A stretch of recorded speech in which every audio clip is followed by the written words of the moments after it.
Good morning दोस्तों। 17वीं शताब्दी में पहले चौथांश में मतलब कि पहले क्वार्टर ईयर में कहाँ कारखाना खोला गया था इंग्लिश ईस्ट इंडिया कंपनी के द्वारा? तो भरूच में। इसका केवल एक उत्तर सही होगा। भरूच जो ऑप्शन दिया है उसमें खोला गया था, बाकी चिक्काकोला और तिरुचिरापल्ली में बाद में खोला गया था। चलिए देखते हैं। ईस्ट इंडिया कंपनी के द्वारा सूरत, भरूच, अहमदाबाद, आगरा और मछलीपट्टनम में कारखाना खोला गया था पहले तिमाही में। ठीक है। पांडिचेरी जो अभी वर्तमान में पुदुचेरी है, 2010 में पूछा गया क्वेश्चन है, किसके संदर्भ में बताना है।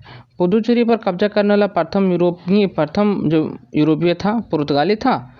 पुदुचेरी पर कब्जा करने वाला दूसरा लिख दिया है, दूसरा यूरोपीय जो है फ्रांसीसी था। अंग्रेज ने कभी पुदुचेरी पर कब्जा नहीं किया। तो देखते हैं इसका उत्तर सही उत्तर है कि इसका सही उत्तर होगा केवल एक। ठीक है। पुदुचेरी पर कब्जा करने वाला पहले यूरोपीय जो पुर्तगाली था, ये बात बिल्कुल सही है। इसके बाद फिर पुदुचेरी पर कब्जा करने वाला दूसरा यूरोपीय फ्रांसीसी था, ये नहीं सही है। चलिए देखते हैं। 1554 ईस्वी में पहले जो है यूरोपीय शक्ति के रूप में पुर्तगालियों ने 1624 ईस्वी में डेनिश दूसरा था और 1774 ईस्वी में ईस्ट इंडिया कंपनी के पुदुचेरी ने अपना पहला व्यापारिक घाटी खोला था। और 16 जनवरी 1761 ईस्वी को फ्रांसीसियों पर कब्जा कर लिया था अंग्रेजों ने, लेकिन फिर 1763 की संधि के तहत फिर से वापस लौटा देना पड़ा था। 1793 ईस्वी में विनिमय द्वारा जिला कलेक्टर को उसके न्यायिक शक्ति से वंचित कर दिया गया था और केवल संग्रह शक्ति अभिकर्ता बनाकर रख दिया गया था। ये कौन से इसमें सही है जो पूछा गया है? तो इसमें जो है लॉर्ड कॉर्नवालिस जिला कलेक्टर के संकेंद्री इतनी विस्तृत शक्तियों की सतर्क हो गया था और महसूस करता था कि एक व्यक्ति के पास इसे परम शक्ति नहीं होना चाहिए। केवल आंसर सी होगा इसको। चलो विस्तार से हम लोग देखते हैं। देखिए, लॉर्ड कॉर्नवालिस जिला कलेक्टर से संकेंद्रित हो गया था और इसको महसूस हो गया था कि एक व्यक्ति के पास इतना अधिक शक्ति नहीं होना चाहिए। 1793 ईस्वी में यह नियामक का कारण जिसे जिला कलेक्टर को उसकी न्यायिक शक्ति से वंचित कर दिया 1793 के रेगुलेटिंग एक्ट के तहत किया गया था। ठीक है। यह ब्रिटिश भारत के प्रशासन के सुधार करने या सुव्यवस्थित करने के लिए उस समय भारत के गवर्नर जनरल लॉर्ड कॉर्नवालिस के प्रयास का एक हिस्सा था। ठीक है। तो किसने किया था? जिला कलेक्टर, जिसके पास अपने प्रशासनिक और न्यायिक दोनों शक्ति थी। जिम्मेदारियों को बोझ से दबे हुए होने के कारण इसे अलग कर दिया गया था। राइट। इस उपाय को उद्देश्य जिला कलेक्टर और न्यायिक अधिकारियों की भूमिका के बीच अंतर अस्पष्ट पैदा करता था। निम्नलिखित कील में से ब्रिटिश ईस्ट इंडिया कंपनी ने किसको सबसे पहले निर्माण किया था? कौन सा किले को पहले निर्माण किया था? Fort William, Fort Saint George, Fort Saint David, Fort Angelos. तो किसको पहले निर्माण? तो इसका सही उत्तर जो होगा सेंट जॉर्ज का। सबसे पहला निर्माण किसका किया है? सेंट जॉर्ज का। चलिए देखते हैं। सेंट जॉर्ज का पहला निर्माण किया गया था 1644 ईस्वी में। मद्रास प्रेसिडेंसी में ये पड़ता था। किलाबंदी कर दिया था इसको। नेक्स्ट देखते हैं। निम्नलिखित कथनों पर विचार कीजिए।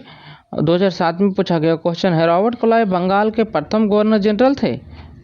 विलियम बेंटिक भारत के प्रथम गवर्नर जनरल थे। दूसरा तो सही है, प्रथम गवर्नर जनरल जो है 1 नंबर वाला क्वेश्चन गलत है, इसलिए क्वेश्चन सिर्फ केवल 2 सही होगा। चलिए विस्तार से देखते हैं। वारेन हेस्टिंग्स 1773 से 1785 ईस्वी तक बंगाल के पहले गवर्नर जनरल के रूप में काम किया था। लॉर्ड विलियम बेंटिक भारत के प्रथम गवर्नर जनरल हुए थे।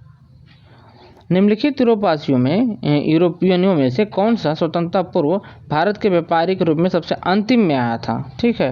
तो इसका देखिए, पूड़ी अंडे फ्रेश एक याद रखिएगा ट्रिक है। पूड़ी, ठीक है, पूड़ी अंडे फ्रेश।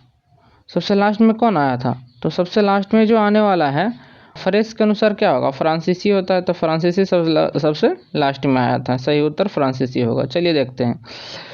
1664 ईस्वी में फ्रांसीसी ने सबसे लास्ट में आया था। ब्रिटिश द्वारा कुशासन का आरोप लगाकर किसको अपने में मिला लिया गया था? तो इसे अवध को कहा था कुशासन का आरोप है, अच्छा शासन चला नहीं रहा है, मिला लिया था। ठीक है। अवध के नवाब वाजिद अली शाह के शासन में अवध एक समृद्ध और सुव्यवस्थित प्रांत था। हालांकि 1856 ईस्वी में अंग्रेजों ने भ्रष्टाचार और स्थानीय अपवंध के उत्पीड़न करके इसको मिला लिया गया था। ठीक है। एक और क्वेश्चन आता है कि झांसी को 1857 के बाद सबसे लास्ट में मिलाया गया ये प्रांत था। ठीक है। आठवां क्वेश्चन है, वर्ष 1613 ईस्वी में अंग्रेजी ईस्ट इंडिया कंपनी को कहाँ एक कारखाना स्थापित करने का अनुमति मिला था? तो ये सूरत सबको जानता है, बहुत इजी क्वेश्चन है ये सूरत में हुआ था। 2006 में पूछा गया क्वेश्चन है यूपीएससी का। गुजरात के सूरत था। निम्नलिखित कथनों पर कौन सा विचार करें, कौन सही है इसमें से? ठीक है। आधुनिक कोची भारत की स्वतंत्र डच का उपनिवेश था। डचों ने पुर्तगालियों को पराजित किया और आधुनिक कोची में उन्हें फोर्ट विलियम का निर्माण किया। आधुनिक कोची पहले डच उपनिवेश था जिस पर बाद में पुर्तगालियों का अधिकार हो गया। आधुनिक कोची कभी भी ब्रिटिश उपनिवेश नहीं बन सका था। इसमें कौन सा उत्तर सही है? तो कह रहा है कि आधुनिक कोची जो है ना, कभी भी ब्रिटिश का उपनिवेश नहीं बन पाया था। ये बात ध्यान दीजिए, कोची को कभी ब्रिटिश नहीं इसको अपना पाए थे। ठीक है। देखिए, आधुनिक जो कोची कभी भी डच उपनिवेश नहीं हिस्सा था। ब्रिटेन तो बना था, डच का हिस्सा नहीं था। माफ कीजिएगा, डच का हिस्सा ही कभी नहीं था। इसलिए आंसर इसका जो होगा ए सही होगा। ठीक है। नेक्स्ट देखिए, डचों ने कोची में एक व्यापारिक चौकी स्थापित की और क्षेत्र में इसकी मजबूती उपस्थिति थी, लेकिन उन्होंने इस क्षेत्र में नियंत्रण या उपनिवेश नहीं किया। व्यापारिक कोठी स्थापना किया था, लेकिन यहाँ जो था ना, उपनिवेश नहीं बसाया था। पुर्तगाली कोची में एक उपनिवेश स्थापित करने वाले पहले यूरोपीय थे जिन्होंने 17वीं शताब्दी में डचों द्वारा विस्तार किए जाने से पहले ही कई शताब्दियों तक नियंत्रित किया था। डचों ने फोर्ट विलियम को एक शताब्दी से अधिक समय तक नियंत्रण किया।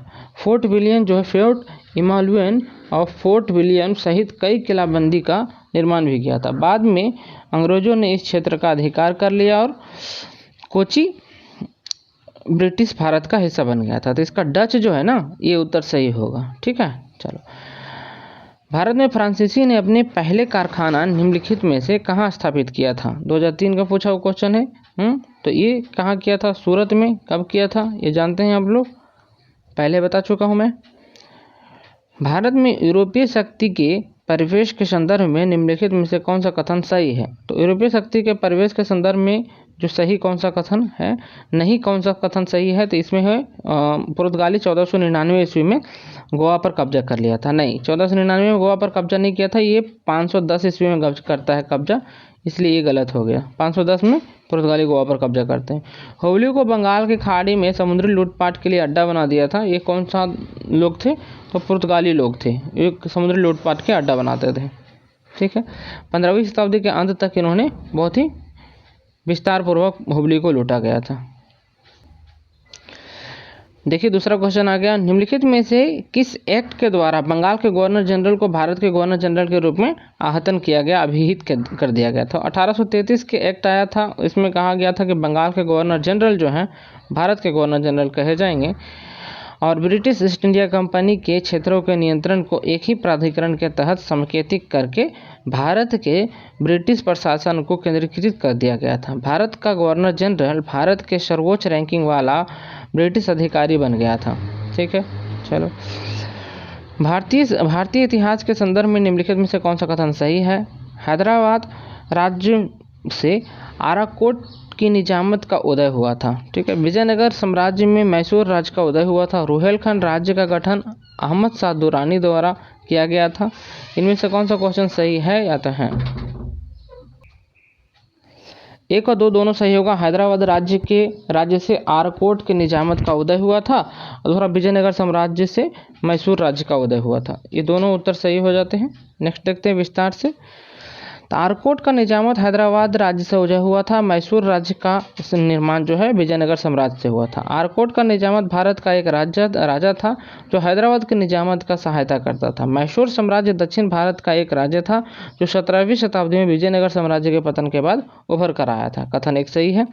आरकोट का निजामत जो है हैदराबाद राज्य का उदय हुआ था। मैसूर साम्राज्य विजयनगर साम्राज्य में से उदय हुआ था। आरकोट का निजामत जो है भारत का एक राज्य था जो हैदराबाद के निजामत का सहायता करता था।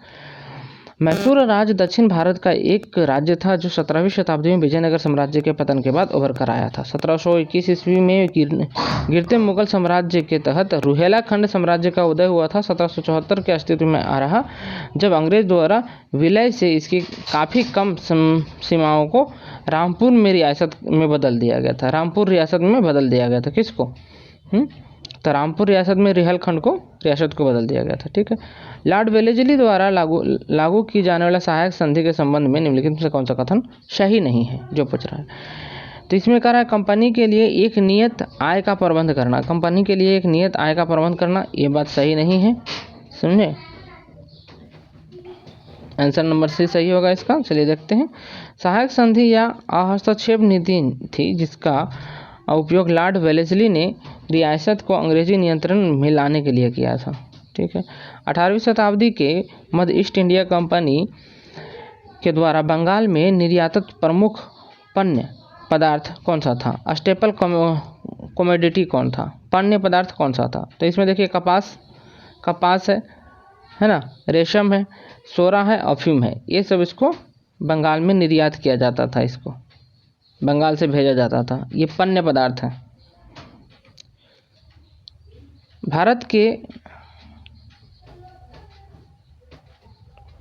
भारतीय इतिहास के संदर्भ में द्वैध शासन जो था इसका कहा जाता है डायरकी सिद्धांत किसे निर्दिष्ट करता है? तो प्रांतों के प्रयोजित विषय का दो प्रवर्गों में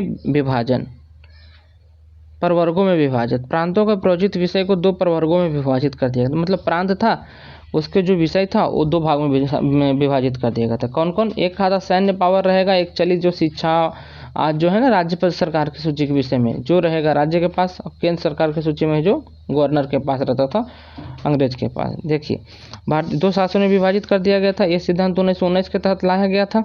ठीक है। द्वैध शासन में देखिए कौन कौन सा रहता था, तो इसमें शामिल किया था देखो विदेशी मामले में, कराधान वगैरह में आरक्षित क्षेत्र जो था उसको किसके पास था? तो ब्रिटिश क्षेत्र के पास था। भारतीय सरकार के हस्तांतरित विषय जैसे शिक्षा, सार्वजनिक स्वास्थ्य और स्थानीय सरकार की जिम्मेवारी वगैरह यह था प्रांतों में था।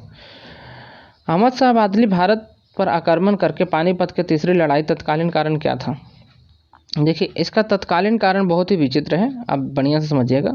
इसका तत्कालीन कारण जो था वह मराठों द्वारा लाहौर से अपने वायसराय तैमूर शाह के निष्कासन का बदला लेना चाहते थे। समझे? उनका एक तैमूर शाह जो था ना, उनके शासक था, वो लाहौर में रहता था। लाहौर में उसको मराठा निष्कासित कर दिया था, बाहर फेंक दिया था उठा के। पानीपत के तीसरा कारण यही था, इसीलिए अहमद शाह अब्दाली आता है और इन लोग को मारपीट के साम्राज्य स्थापित करता है। देखिए तैमूर शाह के निष्कासन का है। नेक्स्ट देखेंगे 18वीं शताब्दी के दौरान भारत में लड़े गए युद्धों में से कौन सा जो है सम्मिलित करना है, कौन सा इसमें से सही है? इसका सही उत्तर हो जाएगा, आप ऐसे मिला सकते हैं, ये तो कंफर्म जान लीजिएगा। पहले प्लासी फिर बक्सर आया था। पहले प्लासी इसमें है, बक्सर इसमें है, ये नंबर गलत। प्लासी इसमें है, बक्सर इसमें है, दोनों डी नंबर भी गलत। अब देखिए तो आंसर सही कौन होगा? तो अंबर का युद्ध पहले हुआ, फिर प्लासी का युद्ध होता है, फिर बांडीवास का युद्ध होता है, फिर बक्सर का युद्ध होता है। तो आंसर बी नंबर सही है। चलिए देखते हैं आगे। 18वीं सदी के भारत में लड़े गए युद्धों की सही कालानुक्रम है अंबुर का युद्ध जिसको कहा जाता है 1749 ईस्वी में, प्लासी 1757, बांडीवास 1760 और बक्सर का 1764 ईस्वी में लड़ा गया था। भारत में ब्रिटिश शासन के द्वारा निम्नलिखित राज्यों पर विचार कीजिए। झांसी, संबलपुर और सतारा, इनमें सबको किसको कैसे मिला लिया गया था? तो सबसे पहले सतारा को मिला लिया जाता है, आपको पता है, सतारा, फिर संबलपुर, फिर झांसी। 3, 2, 1 सी नंबर आंसर सही होगा। सतारा को 1884 ईस्वी में, संबलपुर को 1849 ईस्वी में और झांसी को 1853 ईस्वी में। कृपया ध्यान देने वाली बात यह है कि 1857 के विद्रोह के परिणाम स्वरूप न कि संधि की सहायता से मिलाया गया था। किसको? झांसी को। समझे? निम्नलिखित में से सुमलित को ध्यान देना है। ठीक है। प्रथम कर्नाटक, प्रथम अंगल मराठा, प्रथम अंगल मैसूर, प्रथम अंगल बर्मा, द्वितीय अंगल सिख। कौन सही है इसमें? तो 2 और 4 सही है। आप देख भी रहे हैं उत्तर। 2 में क्या है? तो 2 में देखिए 1790 से 1792 में अंगल तृतीय मैसूर युद्ध हुआ था और 4 में 1845 से 1846 में अंगल द्वितीय सिख युद्ध हुआ था। तो ये दोनों उत्तर सही है। बाकी को भाई हम लोग विस्तार से देखते हैं।